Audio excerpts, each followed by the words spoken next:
बिस्मिल्लाहिर्रहमानिर्रहीम अस्सलाम वालेकुम। Welcome back to my YouTube channel mathematic for fun. आज की वीडियो में हम क्लास 6 के फ़िज़ाइया स्कूल्स एंड कॉलेज के जो हिली एरियाज़ के पेपर हैं जो कि हो चुके हैं कुछ एरियाज़ में, उनके एनुअल एग्ज़ाम्स के जो पेपर है आज हम वो डिस्कस करेंगे। किसी सब्सक्राइबर की बार बार रिक्वेस्ट आ रही, काइंडली आप इंग्लिश का पेपर की वीडियो बनाकर हमें सेंड कर दें। चले आज हम इंग्लिश के पेपर से स्टार्ट करेंगे और सारे 6 क्लास के रिमेनिंग सब्जेक्ट के सब के पेपर्स हम आज पेपर्स की वीडियोज़ बनाकर आप लोगों तक उनकी इन्फॉर्मेशन शेयर करेंगे। इन्फॉर्मेशन शेयर करने का मकसद सिर्फ और सिर्फ आप लोग के साथ पैटर्न डिस्कस करना है कि आप लोगों ने इस पैटर्न के अकॉर्डिंग आप लोगों ने अपनी तैयारी करनी है। इस पैटर्न को कॉपी नहीं करना कि जो है तो सिर्फ और सिर्फ यही आप लोगों ने याद करना है। मैंने किसी भी वीडियो में आप लोगों से ये इन्फॉर्मेशन नहीं शेयर की कि ये पेपर आप लोग का लीक हुआ है। मैं तो सिर्फ और सिर्फ यही कह रही हूँ कि ये आप लोग का पैटर्न है और इस पैटर्न के अकॉर्डिंग आप लोगों ने अपने एनुअल एग्ज़ाम्स की तैयारी करनी है, यानी अपने आप को उस तरीके से प्रिपेयर करके एनुअल एग्ज़ाम्स के लिए जाना है। तो चलिए क्वेश्चन नंबर 1, जैसे कि आप लोगों को पता है कि आप लोग का जो सेक्शन ए होता है उसमें हमारे पास क्या होते हैं, एमसीक्यूज़ होते हैं 20 नंबर्स के। ठीक है, तो यहाँ पर देखें आप लोग के पास 15 नंबर्स के आप लोग के पास एमसीक्यूज़ हैं जिनको आप लोगों ने सॉल्व करके उसी टाइम टीचर्स को 15 मिनट्स आप लोगों ने देना होता है।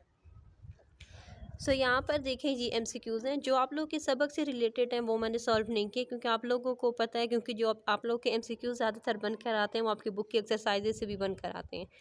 जो आप लोग की बुक में एक्सरसाइजेज होती हैं उनसे रिलेटेड आप लोग के एमसीक्यूज़ बनकर आते हैं। सो चलिए यहाँ पर देखें क्वेश्चन नंबर 1 में आप लोग के पास इस तरीके से एमसीक्यूज़ होंगे। आप लोगों ने जो पढ़ा होगा उसके अकॉर्डिंग आप लोगों ने इसको सॉल्व करना होगा, लेकिन जो छोटी छोटी बातें हैं जो आप लोग को बताना ज़रूरी होती हैं वो मैं आप लोग को ज़रूर इस एमसीक्यूज़ में आप लोग को समझाऊंगी ताकि आप लोगों ने उसके अकॉर्डिंग तैयार होकर अपने पेपर पे जाना है। जैसा कि आप लोग को पता है कि यहाँ पर देखें लिखा हुआ है होमोफोन्स। होमोफोन से मुराद होता है हम आवाज़ अल्फाज, यानी वो अल्फाज जिनकी आवाज़ क्या हो सेम हो बट उनकी स्पेलिंग्स एंड इनकी मीनिंग्स क्या हो डिफरेंट हो। सो यहाँ पर देखिए हमारे पास है वेयर देयर, देयर, नो, हो, हाउ, हु, ड्यू, वाओ। सो यहाँ पर देखें हमें ऑप्शन बी को देखकर हमें लग रहा है कि ऑप्शन बी में हमारे पास क्या है, इनकी प्रोनाउंसिएशन क्या है, सेम है there but they have a different meaning. सही है, तो इट्स मीन हम ऑप्शन बी के साथ जाएंगे। अब जब भी हमारे पास होमोफोन्स के वन होंगे हम लोगों ने कोशिश करनी होगी कि हम वो अल्फाज ढूंढेंगे जिनकी आवाज़ सेम हो, मीन उनकी प्रोनाउंसिएशन क्या आनी चाहिए, सेम आनी चाहिए। अगर उनकी प्रोनाउंसिएशन सेम होगी इट्स मीन कि वो हमारे होमोफोन्स होंगे। होमोफोन्स का मतलब ही यही होता है कि हम आवाज़ अल्फाज, यानी वो अल्फाज जिनको बोला तो एक ही तरीके से जाए लेकिन उनकी मीनिंग्स क्या हो, डिफरेंट हो, उनकी स्पेलिंग्स डिफरेंट हो। ठीक है, यहाँ पर देखिए हमारे पास नेक्स्ट है, जैसा कि हमारे पास यहाँ पर है the house keeper was left bruised in a road accident. Bruise का मतलब क्या है, ज़ख्मी। मैंने यहाँ पर इनकी उर्दू में जो इनके मायने मैंने वो भी आप लोगों के लिए लिखे हैं क्योंकि ज़्यादातर उर्दू के जो हमें मीनिंग्स होते हैं वो हमें आसानी हो जाती है उनको समझने में, अंडरस्टैंड होने में। ब्रूज का मतलब होता है ज़ख्मी। अब ज़ख्मी से रिलेटेड सिनोनिम से मुराद होता है कि इससे मिलता जुलता इसका मायने हम लोगों ने राइट करना होता है। ठीक है, तो यहाँ पर देखिए सिनोनिम्स का मतलब क्या होता है, इससे मिलता जुलता मायने, यानी वो वर्ड्स हम लोग ने राइट करें जिसका मतलब ब्रूज से क्या हो, मिलता हो। ठीक है, सो यहाँ पर देखें ब्रूज से मिलने वाला लफ्ज़ कौन सा होगा। सो यहाँ पर देखें हमारे पास बहुत सारे लफ्ज़ हैं। एक है इंजर्ड, अलाइव, यहाँ पर देखें डिसीव, डिसीव का मतलब होता है बहकाना, शॉर्ट, डेड। अच्छा यहाँ पर देखें हमारे पास क्या है, ब्रूज, ब्रूज से मिलता जुलता लफ्ज़ क्या होगा हमारे पास, इंजर्ड। सो हम इंजर्ड को सर्कल करेंगे। विच ऑफ द, अच्छा यहाँ पर देखें ये जो है ये आप लोग को खुद ही पता होगा। यहाँ पर देखें एक दूसरी चीज़ आपको बताना ज़रूरी थी, यहाँ पर था विच of the following word is odd one out. Odd one out से मुराद हो गया, ऑड का मतलब जैसे हम लोग मैथ में हमारे पास एक इवन ऑड होता है लेकिन जे वाला ऑड हमारे इंग्लिश में भी इंक्लूडेड होता है। इस ऑड से मुराद होता है यानी जिसका मतलब हट कर होना चाहिए। तो जिसका मतलब हट कर है तो मेरे ख्याल में मुझे लग रहा है कि फीट ही है, सो हम यहाँ पर फीट को लेंगे। ठीक है, बाकी आप लोग को अगर टीचर ने कुछ और लिखा है तो आप उसके साथ भी जा सकते हैं ऑप्शन के साथ। नेक्स्ट यहाँ पर देखें गिवन है द बॉय प्लेड अस। अच्छा यहाँ पर देखें कह रहे हैं कि इसमें आप लोगों ने अंडरलाइन करके बताना है कि हमारे पास जो अंडरलाइन वर्ड है वो क्या है। सो यहाँ पर देखिए द बॉय प्ले अस, वो हमारे साथ खेला। इट्स मीन कि ये जो अस है वो हमारे पास क्या है, वो हमारे पास मुझे लग रहा है कि वो हमारे पास डायरेक्ट ऑब्जेक्ट है। ठीक है, यहाँ पर कह रहे हैं सारा lived and entirely various life with her grand parent, इसका सिनोनिम लिखना है वेरियस। सो यहाँ पर देखिए वर्चुअस का मतलब क्या होता है ने।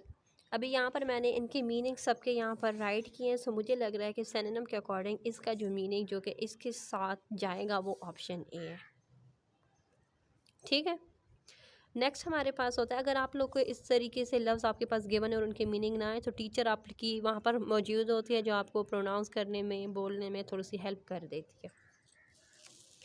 नेक्स्ट यहाँ पर देखें ऑप्शन 8 आ चुका है, ठीक है, एंड ऑप्शन 9 आ चुका है। तो इसको आप लोगों ने आपकी बुक पर किए होंगे तो उसके अकॉर्डिंग आपने इनको अपने साथ लेना है और उनके ऑप्शंस को राइट करना है। नेक्स्ट पेज ओपन करते हैं। तो यहाँ पर देखें कह रहे हैं कि the painter paint a colourful painting underline the part of the sentence. जैसा कि हमारे पास इस तरह की जो आप लोगों के लिए अक्सर बुक में आए होते हैं इस तरीके से वो गिवन होती हैं लाइन्स, तो कहते हैं कि उसमें बताएं क्या है। तो देखिए हमें पता है कि हमारा सेंटेंस जब भी स्टार्ट होता है स्टार्टिंग में हमारे पास क्या होता है सब्जेक्ट होता है। सो द पेंटर हमारे पास क्या होगा सब्जेक्ट, ठीक है। अब नेक्स्ट हमारे पास यहाँ पर गिवन है words the dangerous animal roar about in the forest underline world is. तो ये आप लोगों को पता होगा, आप लोगों ने इसके अकॉर्डिंग इस ऑप्शन को अपने साथ ले लेना। नेक्स्ट हमारे पास है which of the following sentence is example of future perfect tense. तो फ्यूचर परफेक्ट टेंस के लिए एक चीज़, जब हमारे पास फ्यूचर आएगा इट्स मीन कि उसमें क्या आना चाहिए वेल या शेल होना चाहिए। जब फ्यूचर के साथ परफेक्ट आएगा, परफेक्ट का मतलब है कि क्या आना चाहिए, परफेक्ट का मतलब है कि हमारी जो हेल्पिंग वर्ब होगी वो वेल के साथ क्या लगेगी हैव। हेल्पिंग वर्ब होनी चाहिए have plus third form of the verb, ठीक है, एंड ऑब्जेक्ट। यहाँ पर देखें मैंने इसका स्ट्रक्चर राइट किया हुआ है कि पहले सब्जेक्ट आना चाहिए, फिर हेल्पिंग वर्ब में हमारे पास क्या होना चाहिए विल हैव, फिर third form of the verb and then क्या आना चाहिए ऑब्जेक्ट आना। तो इस जो स्ट्रक्चर के अकॉर्डिंग हमारे पास फ्यूचर परफेक्ट टेंस की जो स्टेटमेंट है वो कौन सी है स्टेटमेंट सी, क्योंकि इसमें यहाँ पर लिखा हुआ है द सेलर जो कि सब्जेक्ट है, विल हैव हमारे पास क्या है फ्यूचर परफेक्ट का हेल्पिंग वर्ब है, सोल्ड सेल सोल्ड सोल्ड। सो ये देखें ये सोल्ड हमारे पास क्या है third form of the verb and हमारे पास क्या आ चुका है goods at a reasonable price, ये हमारे पास आ चुका है ऑब्जेक्ट। सो इस स्ट्रक्चर के अकॉर्डिंग हमारे पास ऑप्शन सी जाएगा, हम इसके साथ जाएंगे। सो यहाँ पर देखें ये आप लोग के पास ऑप्शन है, ये आप लोगों ने अपने सबक में अकॉर्डिंग करने हैं और ये तो आपकी बुक की एग्जाम एक्सरसाइज बुक एक्सरसाइजेज में से दी हुई हैं तो उसके अकॉर्डिंग आप लोगों ने इनके साथ जाना है। अभी सेक्शन बी स्टार्ट करते हैं। सो यहाँ पर देखिए सेक्शन बी है, सेक्शन बी हमारे पास होता है 40 मार्क्स का, ठीक है। सेक्शन बी में यहाँ पर आप लोग के पास फर्स्ट जो गिवन है वो पैराग्राफ है, इस पैराग्राफ को आप लोगों ने रीड करना है, ठीक है, इसको आराम आराम से पढ़ना है, फिर इसके अकॉर्डिंग आप लोगों ने इसके आंसर्स को ढूंढना है। जब आप ये पैराग्राफ रीड कर लेंगे तो यहाँ पर देखें ये पैराग्राफ जब आप रीड कर लेंगे तो उसके अकॉर्डिंग जो आप लोगों के पास जो जो उसके आंसर होंगे वो आप लोगों ने राइट करने होंगे। जब भी आंसर ढूंढने का आसान तरीका ये होता है कि हम लोगों ने ये पढ़ना होता है कि write down the summary of the passage, इस पैसेज की समरी क्या है, यानी आल्सो सजेस्ट अ सब टाइटल। जब आप ये पढ़ लेंगे फिर उसके बाद आप लोग को पता लगेगा कि आप लोग के पास जो पैराग्राफ है वो किसके अकॉर्डिंग है और इसका टाइटल क्या देना है, ठीक है। इस तरीके से इसके क्वेश्चंस को आप लोगों ने राइट करना होगा। अभी हम लोग नेक्स्ट पेज टर्न करते हैं। क्वेश्चन नंबर 3, क्वेश्चन नंबर 3 के हमारे पास यहाँ पर दो पार्ट्स हैं, A part and B part.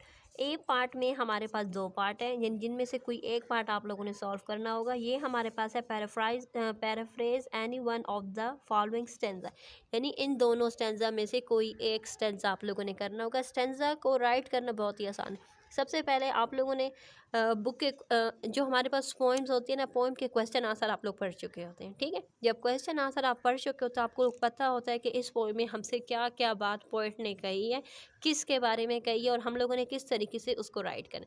तो जब भी पैराफ्रेजिंग आती है तो क्वेश्चन आंसर को अपने माइंड में रखें, उसके अकॉर्डिंग यहाँ पर देखें। ज़्यादातर जो पैराफ्रेजिंग में जो हम लोगों ने राइट करना था वो वर्ड्स तो हमें ऑलरेडी यहाँ पर गिवन होती है, स्टेंजा यहाँ पर पैराफ्रेज के अंदर स्टेंजा के अंदर गिवन होते, उसके अकॉर्डिंग हम लोगों ने एक एक दो दो तीन तीन लफ्ज़ लगा लगा कर आगे तक उसको उसकी तशरीह करके राइट कर देना होता है, ठीक है। जिस तरीके से हम उर्दू में राइट करते हैं, शेर गिवन होता है, शेर के अकॉर्डिंग हम लोगों ने उसकी तशरीह करनी होती है, यानी शेर को समझ के उससे एक्सप्लेन करते हैं, क्योंकि हम क्वेश्चन आंसर पढ़ चुके होते हैं, ठीक है। तो इसी तरह से इंग्लिश में भी जब हमसे कहा जाता है तो हम क्वेश्चन आंसर याद कर चुके होते हैं, बहुत ही आसान होते हैं, तो उसके अकॉर्डिंग आप लोग इसको राइट कर सकते हैं। नेक्स्ट हमारे पास है read the following words and answer the question given at the end. तो यहाँ पर देखें, ये आप लोग के पास गिवन है, इसको पढ़कर फिर उसके बाद आप लोगों ने उसकी मीनिंग्स को राइट कर देना है, ठीक है। अब कह रहे हैं कि या ये वाला आप लोगों ने राइट कर लो या ये, यानी इन दोनों में भी आप लोग के पास चॉइस है, जो आप लोग को आसान लग रहा है आप उसके अकॉर्डिंग चलें और उसको सॉल्व कर लें। अब हम नेक्स्ट पेज टर्न कर लेते हैं। सो यहाँ पर देखिए क्वेश्चन नंबर 4 के हमारे पास A, B and C parts हैं, तो इनमें कोई चॉइस नहीं है। इट्स मीन हमने इन तीनों पार्ट्स को क्या करना होगा, सॉल्व करना होगा। तो यहाँ पर कहते हैं explain the following proverbs, also suggest an example when the proverbs might be use, ठीक है।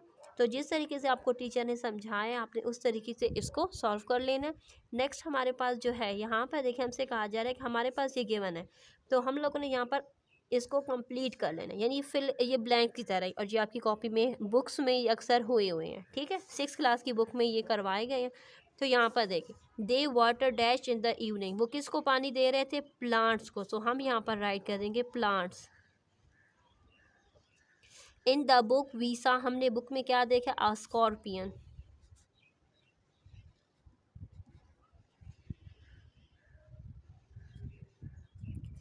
द लाइफ गॉड सेव, जो रेस्क्यू वाले होते हैं उन्होंने किसकी जान बचाई, उन्होंने जान बचाई the boy. We could see through the, हम कहाँ से देख रहे थे, window. The tailor stitch all the, दर्जी ने सारे क्या सिलाई कर दिए, क्लोथ्स।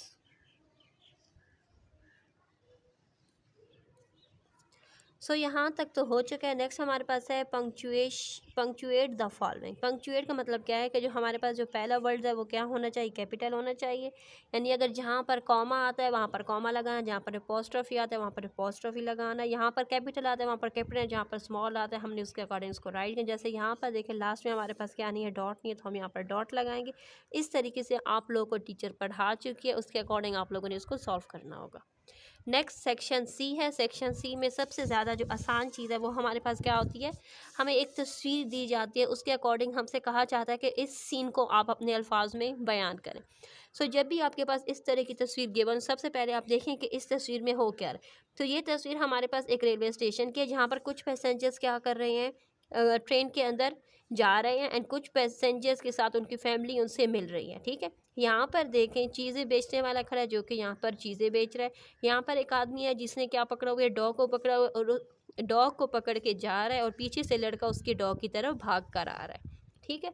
यहाँ पर देखें ये हमारे पास क्या है, दो आदमी है जो खड़े हैं, जो एक दूसरे से बात कर रहे हैं। यहाँ पर एक लड़का कुछ खा रहा है। यहाँ पर ये एक औरत है जो कि देख रही है अपने बच्चे को, ठीक है। यहाँ पर देखें कोई खड़ा है, किसी चीज़ का पूछ रहा है, तो आप लोगों ने इस तरीके से इसको एक्सप्लेन करना है, बताना है कि इसमें पूरे में ये क्या हो रही है। एक रेलवे स्टेशन का सीन है जो कि आप लोग के पास गिवन है, उसके अकॉर्डिंग आप लोगों ने एक पैराग्राफ से यू राइट कर लेने।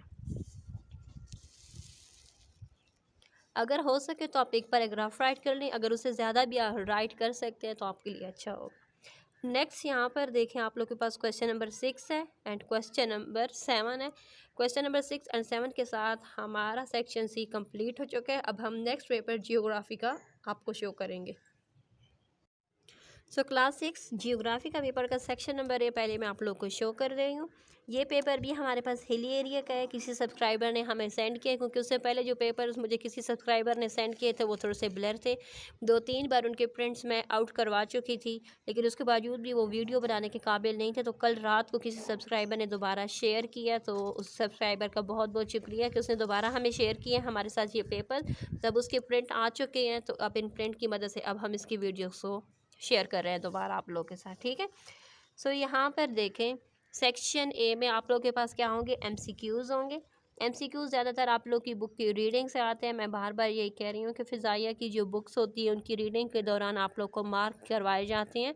ड्यूरिंग रीडिंग टीचर हाईलाइट करवाती है कुछ पॉइंट्स को कि ये पॉइंट्स नोट करें, ये आपकी MCQs के अकॉर्डिंग आएगा। और आप लोग के टेस्ट भी इतने अच्छी तरीके से आप लोग को तैयारी करवाई जाती है कि किसी चीज़ की ज़रूरत ही नहीं पड़ती आप लोग को दोबारा रिपीट करने की, ठीक है। क्योंकि फ़िज़ाइयाज़ अपने पेपर्स के लिए स्टूडेंट्स को 100% तैयार करके तब उनके एग्ज़ाम्स लेते हैं। सो यहाँ पर देखें ये MCQs आप लोग को शो हो रहे हैं।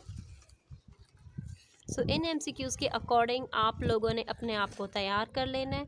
अपने आप से एक बार ये रिपीट कर लेना है कि क्या आप इस तरीके से MCQs आएंगे तो आप उनको सॉल्व कर सकते हैं।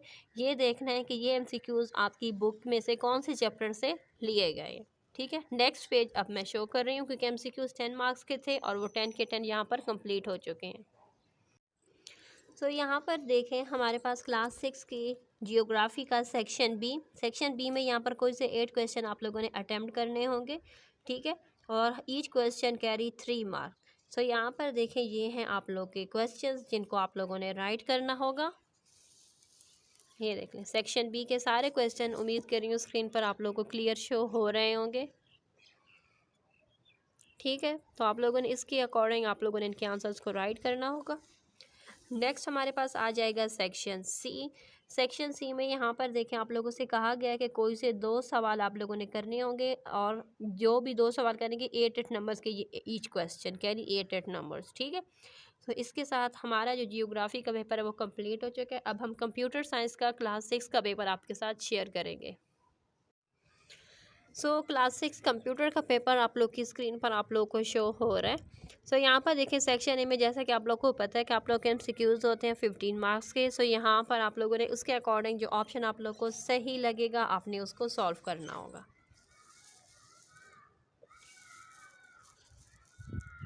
यहाँ पर देखें ये आप लोग को शो हो रहे हैं।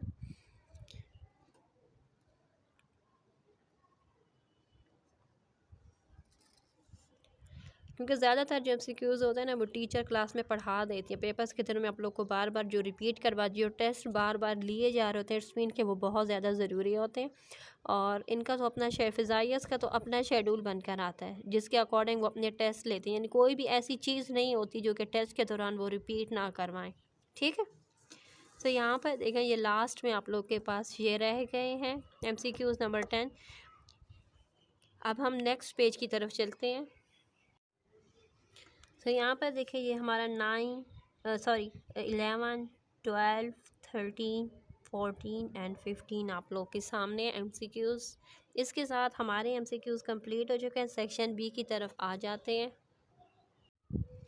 और जो कंप्यूटर का पेपर है ये तो बहुत ही आसान है, आप लोग इसको आसानी से सॉल्व कर सकते हो क्योंकि कंप्यूटर का थोड़ा सा ही कोर्स आप लोग को गिवन होता है। उसके बार बार टीचर आप लोग को शॉर्ट क्वेश्चन आंसर्स के नोट देती हैं, वो बार बार आप लोगों से रिपीट करवाती हैं, टेस्ट लेती हैं। तो जब भी आप लोग के टेस्ट हो रहे हों तो टेस्ट पर काफ़ी फोकस किया करें ताकि आप लोग को 100% मार्क्स अपने एग्ज़ाम्स में ले सकें, ठीक है। ये सेक्शन बी आप लोग को नज़र आ रहा है। अब हम सेक्शन सी की तरफ चलते हैं। ये देखें सेक्शन सी आप लोग की स्क्रीन पर शो हो रहा है। अब हम नेक्स्ट पेपर जो कि जर्नल साइंस का है क्लास 6 का, अब हम उस पर वीडियो बनाते हैं। नेक्स्ट जो पेपर हमारे पास है क्लास 6 के साइंस का पेपर है। आज हम जर्नल साइंस का उनका जो पेपर है वो आप लोग के साथ शेयर करेंगे। सेक्शन ए में सबसे पहले हमारे पास आ जाता है MCQs। यहाँ पर देखें MCQs आप लोग के साथ शेयर कर रहे हैं।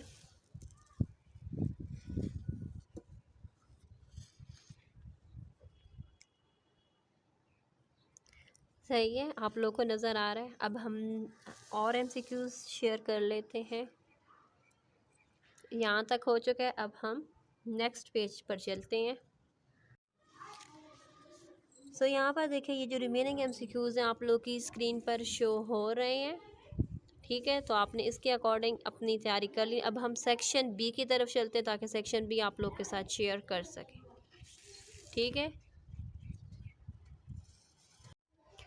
ये सेक्शन बी है। सेक्शन बी में आप लोग को शो करें। सेक्शन बी में आप लोगों ने कोई से 13 क्वेश्चन अटेम्प्ट करने होंगे और हर क्वेश्चन 4 मार्क्स का है, ठीक है।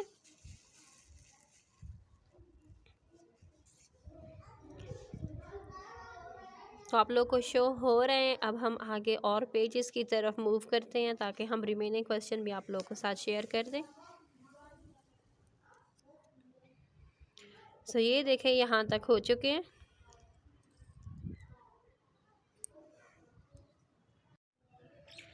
सो यहाँ पर देखिए रिमेनिंग क्वेश्चंस सेक्शन बी के जो लास्ट क्वेश्चंस हैं वो यहाँ पर आप लोग के लिए शो हो रहे हैं, ठीक है।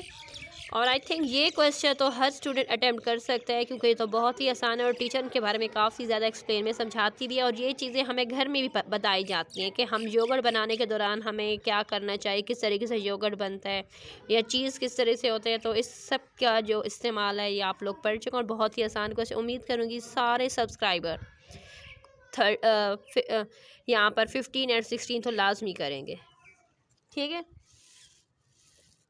नेक्स्ट सेक्शन सी शो हो रहा है आप लोग की स्क्रीन पर। सेक्शन सी में कहा जा रहा है attempt any 3 questions, each question carry 10 marks. So यहाँ पर देखें साइंस का जो पेपर होता है वो बहुत ही आसान होता है क्योंकि वो ज़्यादातर कहीं ना कहीं से हमारे घर की चीज़ों के साथ जुड़ा होता है, ठीक है। सो यहाँ पर देखें क्वेश्चन नंबर 3 है, देन क्वेश्चन नंबर 4 है, क्वेश्चन नंबर 4, अब क्वेश्चन नंबर 5 आ चुका है। क्वेश्चन नंबर 5 तो बहुत ज़्यादा ही आसान क्वेश्चन है, ठीक है।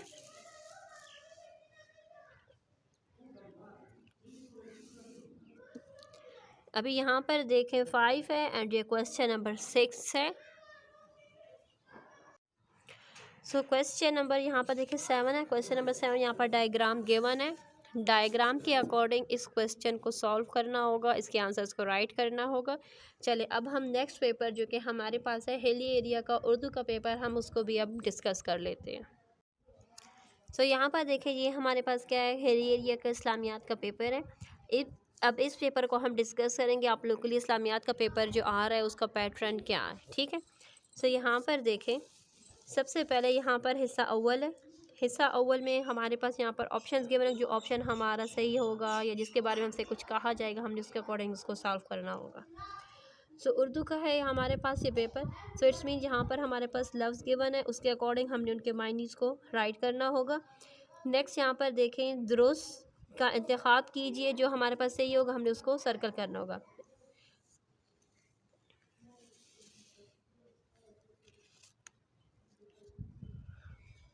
यहाँ पर देखें आप लोगों को शो हो रहे हैं MCQ सारे, ठीक है। अब नेक्स्ट पेज टर्न करते हैं।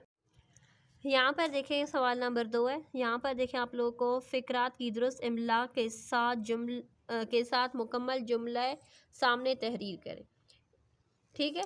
नेक्स्ट यहाँ पर देखें आप लोग के पास एक पैराग्राफ सा गिवन है, कहते हैं इसका एक अच्छा सा उन्वान लिखें। तो आप लोग के सबक में भी काफ़ी सारे इस तरीके से गिवन होते हैं तो उसके उन्वान होते हैं, तो आप वो वाला उन्वान भी यहाँ पर राइट कर सकते हैं, ठीक है। अगर किसी को कुछ सूझ नहीं रहा, कंफ्यूज हो रहा है, तो टाइम वेस्ट करने से बेहतर है कि जो आपकी बुक में इससे रिलेटेड उन्वान गिवन हो आप वो राइट कर लें, ताकि कुछ ना होने से कुछ ना कुछ नंबर हासिल करना बेहतर है, ठीक है।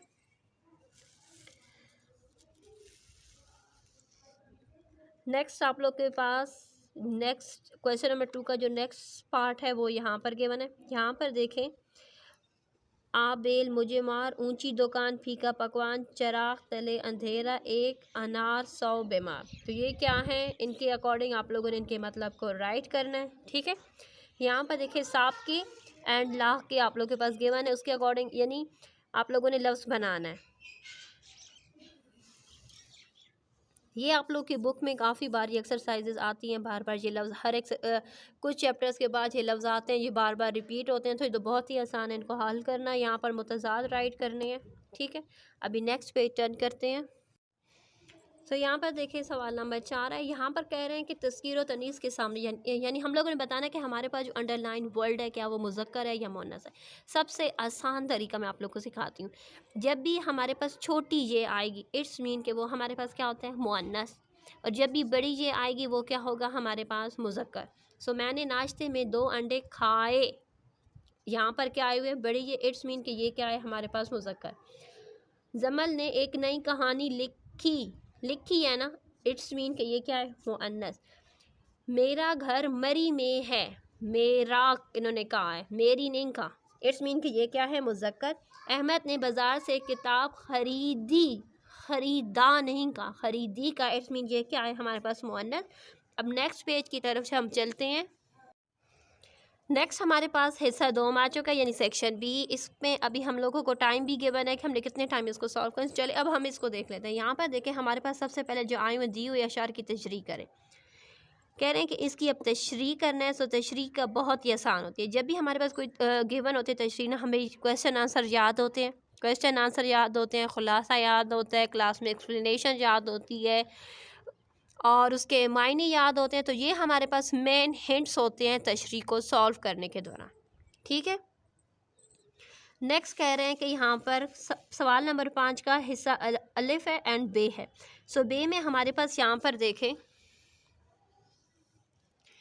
बे में यहाँ पर हमारे पास एक पैराग्राफ सा गिवन है, हमने इसको पढ़ लेना है, उसके बाद हमने इसके सवालों के जवाब को राइट करना है। ठीक है, सो ये तो मेरे ख्याल में आप लोग की अपनी बुक में से ही लिए हुए कि पाकिस्तान समेत पूरी दुनिया में पानी की कमी हो रही है, इसलिए इस्तेमाल में बचत से काम लेना चाहिए, इसे ज़ाया होने से बचाना चाहिए। ये तो आप लोग की बुक की रीडिंग में ही गिवन है, आपकी बुक की रीडिंग में है मेरे ख्याल में। पानी की बचत था कि बिजली की बचत था कि वसाइल की बचत, कुछ यूँ टॉपिक था उससे रिलेटेड है। ठीक है, तो यहाँ पर कहा जा रहा है किस कुदरती वसीले की कमी हो रही है। तो किसकी कमी हो रही है, क्योंकि हमें स्टार्टिंग में ही हमसे कहा जा रहा है कि पानी की कमी हो रही है, इट्स मीन हम यहाँ पर पानी राइट करेंगे। ठीक है, यानी पहले इस पैराग्राफ को पढ़ लेना है, फिर उसके बाद यहाँ पर देखना है कि हमसे क्वेश्चन में किस के बारे में बात की जा रही है, तो हम फ़ौरन से वो वाला पॉइंट उठाकर यहाँ पर राइट कर देंगे। ठीक है, पैराग्राफ में आप लोगों का एक भी नंबर नहीं कट सकता, क्योंकि पैराग्राफ में सारा मटेरियल आप लोगों को अवेलेबल होता है।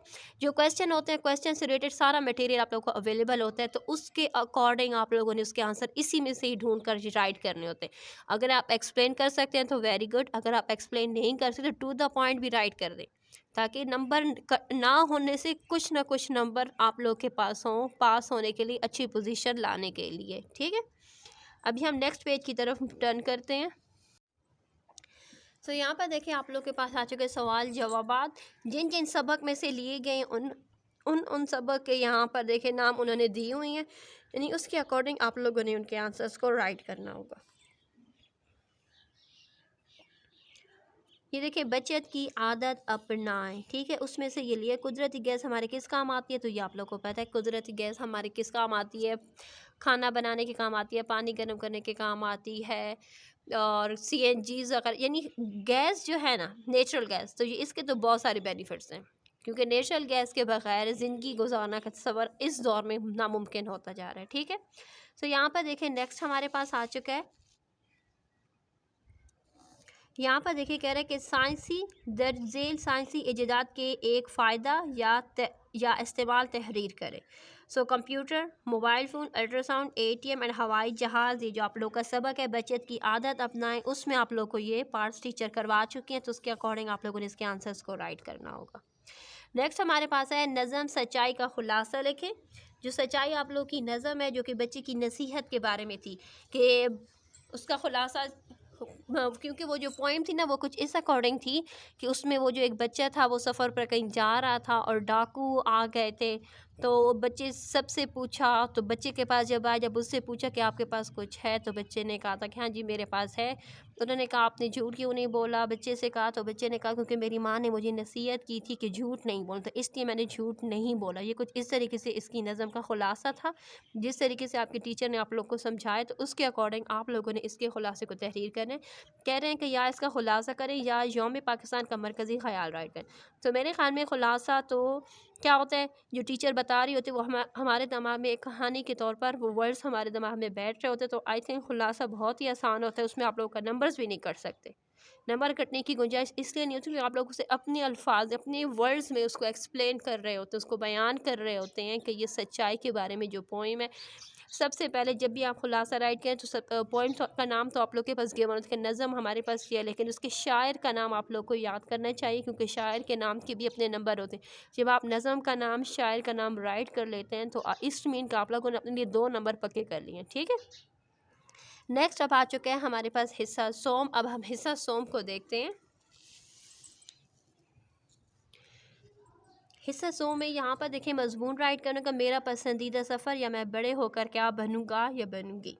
जैसे कि आप लोग को क्लासेस में मजमून का लिखने की मज़मून लिखने में हमें थ्री पैराग्राफ हम लोगों ने मज़मून को राइट करना। एक होता है कि उसका स्टार्ट किस तरीके से लेना है, फिर हमने उसके मिडल दरमियान में हम लोगों ने अब कौन सी बात अब ऐड करनी है, एंड देन लास्ट में इख्तिताम अब हम लोगों ने किस तरीके से अपने मज़मून का करना। जब हमें ये 3 पॉइंट्स पता होते हैं तो मज़मून बड़े से बड़ा कोई अजीब व गरीब कोई लफ्ज़ आप लोग को दे तो आप उसके बारे में भी राइट कर सकते हैं।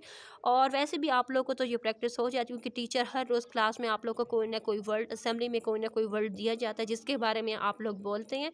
तो मेरे ख़्याल में तो ये बहुत ही आसान है आप लोगों के लिए कि मैं बड़े होकर क्या बनूंगा या मेरा पसंदीदा सफ़र, इन दोनों में से किसी भी एक पर मज़मून राइट करना बहुत ही आसान है। ठीक है, नेक्स्ट यहाँ पर देखिए क्वेश्चन नंबर 9 है एंड क्वेश्चन नंबर 10 है। सो 9 एंड 10 आप लोग देख रहे हैं। अब हम चलते हैं नेक्स्ट पेपर इस्लामियात का, अब हम उसको डिस्कस कर लेते हैं। तो यहाँ पर देखिए इस्लामियात का पेपर है, तो इसको 2-3 बार मैं प्रिंट निकलवा चुकी हूँ लेकिन इसका क्लियर प्रिंट हमारे पास नहीं आ रहा, तो इसलिए अब मैं यहाँ से आप लोग के लिए बोलूँगी तो ताकि उस तरीके से हम इसके ऑप्शंस आपको समझा सकें कि आप लोग के लिए ऑप्शन क्या क्या आएंगे। क्योंकि ज़्यादातर ये जो है इस्लामियात का, ये तो आप लोग जल्दी से सॉल्व कर सकते हो। ज़्यादातर बच्चों के 75 में से 75 या 100 जितने भी मार्क्स होते हैं तो वो फुली ऑब्टेन करते हैं इसमें। क्योंकि इस्लामियात आप लोग के एक तो मज़हब में है, दूसरा क्लास में है, दूसरा घर में है, मस्जिद जहाँ पर भी जाते हैं तो यही बातें हमारे साथ हो रही होती हैं, हमें बताया जाता है, इन्फॉर्मेशन हमें दी जा रही होती है। तो यहाँ पर है आप सल्लल्लाहु अलैहि वसल्लम ऐलान नबूवत से पहले भी मशहूर थे। ठीक है, नेक्स्ट है ग़ज़वे अहज़ाब में खंदक खोदने का मशवरा दिया। किसने मशवरा दिया था? कह रहे हैं हज़रत अबू बकर सिद्दीक़ रज़ियल्लाहु अन्हु, हज़रत उमर फ़ारूक रज़ियल्लाहु अन्हु, हज़रत अली मुर्तज़ा रज़ियल्लाहु अन्हु या हज़रत सलमान फ़ारसी रज़ियल्लाहु अन्हु ने। ठीक है, नेक्स्ट है मैदान करबला में किस हस्ती ने सब्र व तहम्मुल का मुशाहिदा का, एक मिनट, सब्र व तहम्मुल का, एक मिनट मोबाइल से पढ़ती हूँ ताकि वहाँ से हमें थोड़ा सा पता लगे। सब्र व तहम्मुल का शानदार मुज़ाहिरा पेश किया। किसने पेश किया? तो कहते हैं हज़रत हसन रज़ियल्लाहु अन्हु, हज़रत अली मुर्तज़ा रज़ियल्लाहु अन्हु, हज़रत उमर रज़ियल्लाहु अन्हु या हज़रत हुसैन रज़ियल्लाहु अन्हु। ठीक है, नेक्स्ट पेज की तरफ आ जाते हैं। जो नेक्स्ट पेज है ये थोड़ा सा प्रिंट इसका बेहतर है, तो ये आप लोगों को नज़र आ रहा होगा। काफ़िले की सूरत में सफ़र के लिए मुकर्रर कर लेना चाहिए अमीर को, वक्त को, रास्ते को या खर्च को। तो ये अमीर होता है काफ़िले, क्योंकि इस्लामियात में आप लोग पढ़ चुके हैं। अगर रास्ते में कोई कशीदा चीज़ मिले तो इससे खुद रख लेना चाहिए, दोस्तों को देना चाहिए, माले की तलाश करनी चाहिए, इसे उठाना चाहिए। तो माले की तलाश करनी चाहिए। अपने रिश्तेदारों के हकूक़ अदा ना करने से उनके ताल्लुक़ तोड़ लेना कहलाता है हकूक़ुल इबाद, हकूक़ुल्लाह, हकूक़ुल हुस्न या हत्ता रहमी। ठीक है, गली मोहल्ले के बच्चों के दरमियान झगड़े में इंसाफ से फ़ैसला करना क्या कहलाता है? नेकी व भलाई, अदल व इंसाफ, मसावात या सुलह रहमी। मस्जिद, मदरसा और सड़क वगैरह की तामीर करना, सदका जारिया, अदल व इंसाफ, फ़र्ज़ या हुकूक़ुल्लाह की अदायगी। तो ये क्या होता है? जब भी मदरसा वगैरह बने तो ये हमारे एक सदका जारिया होता है। ठीक है, यानी जब तक वो सड़क मस्जिद इस्तेमाल होती रहेगी तो हमारे लिए क्या होगा कि जो नेकियां हैं वो हमारे पास आती रहेंगी। ठीक है,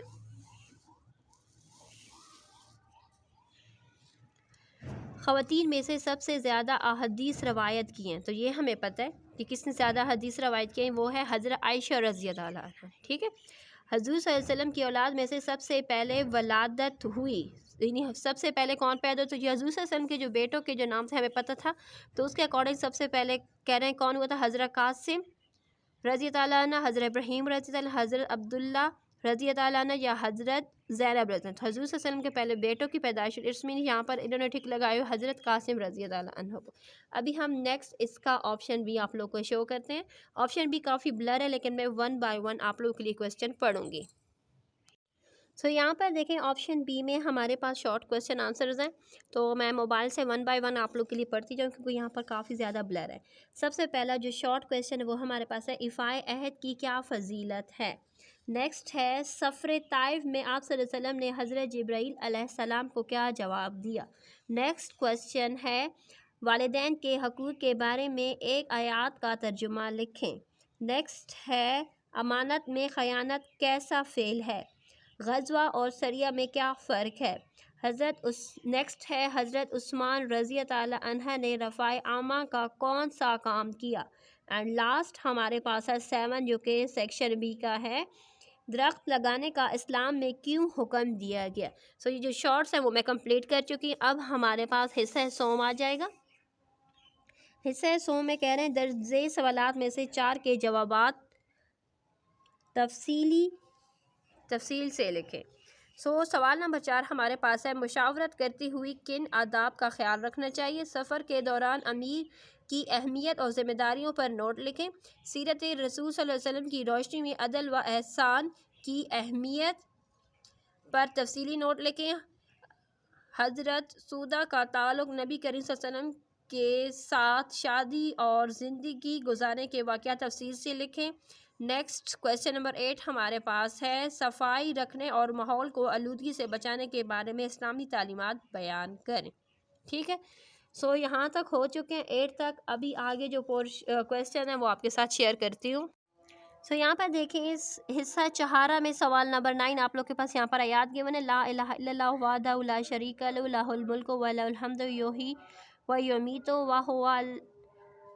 तो आगे कुछ साफ नज़र नहीं आ रहा ना, ठीक है। तो ये आप लोग के पास बुक में गिवन है, यहाँ पर उसका तर्जुमा गिवन है कि अल्लाह ताला के सिवा कोई इबादत के लायक नहीं, वो अकेला, इसका कोई शरीक नहीं, इसी के लिए बादशाही और इसी के लिए ही तारीफ़ें हैं। वही जिंदा करता है और मारता है, इसी भी मौत नहीं आई, इससे कभी मौत नहीं आई, बड़े जलाल और बुजुर्गी वाला, और इसके हाथ में भलाई है, वो हर चीज़ पर कादिर है। ठीक है, यहाँ पर देखें, कह रहे हैं ला शरीक का मतलब क्या है। ला शरीक यानी वो क्या है, वो अकेला है। वो अकेला से क्या मुराद है, वो अकेले से मुराद कि अल्लाह ताला क्या है, पूरी कायनात का मालिक है। ठीक है, कुल कायनात का मालिक है।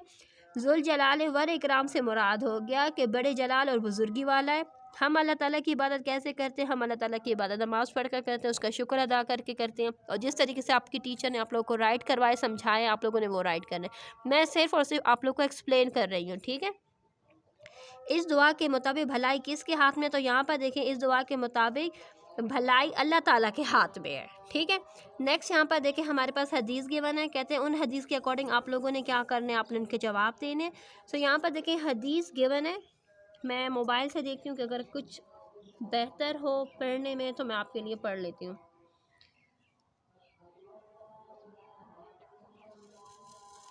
तो ये तो अरबी तो उसकी पढ़ी नहीं जाए, इसका तर्जुमा है सहाबिया, जिसका तर्जुमा है, एक सहाबी रसूल सल्लल्लाहु अलैहि वसल्लम की खिदमत में हाज़िर हुआ और अर्ज़ किया कि या रसूल अल्लाह, मेरे अच्छे सलूक का सबसे ज़्यादा हकदार कौन है। फरमाया तुम्हारी माँ। पूछा इसके बाद कौन है, फिर फरमाया तुम्हारी माँ। इन्होंने फिर पूछा इसके बाद कौन, नबी करीम सल्लल्लाहु अलैहि वसल्लम ने फरमाया कि तुम्हारी माँ। इन्होंने जब चौथी बार पूछ इसके बाद कौन है, तो नबी करीम सल्लल्लाहु अलैहि वसल्लम ने फरमाया कि तुम्हारी माँ। तो ये आप लोग की बुक में एक आयत है। ठीक है, तो उसके अकॉर्डिंग यहाँ पर इसके क्वेश्चन गिवन है। ये है अम्मक का मायनी क्या है, हुस्न सलूक का सबसे ज़्यादा हकदार कौन है, हुस्न सलूक का सबसे ज़्यादा हकदार कौन है, माँ।